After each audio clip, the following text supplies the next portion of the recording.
Welcome to Penrose Learning, where we make understanding easy. In this video, I will explain how to make a ledger from subsidiary books. We'll start by understanding the fundamental role of subsidiary books in recording daily transactions. Then, we'll explore how these initial entries are systematically transferred and summarized into the main ledger accounts. This process is crucial for maintaining accurate financial records and preparing financial statements. Let's look at some key subsidiary books. The cash book, for instance, is where every cash inflow and outflow is recorded. Similarly, the purchases book is dedicated to all credit purchases, while the sales book handles credit sales. Any transaction not fitting into these specialized books, like opening entries or adjustments, goes into the journal proper.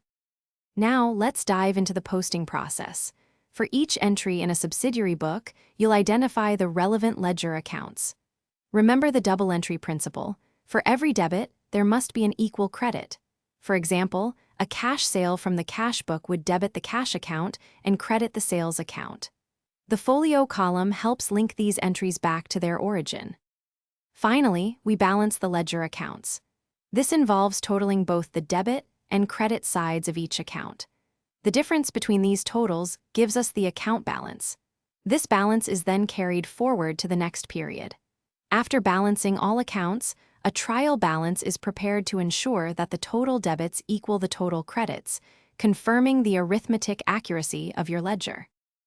Thanks for watching. If this was helpful, leave a like and consider subscribing. See you next time.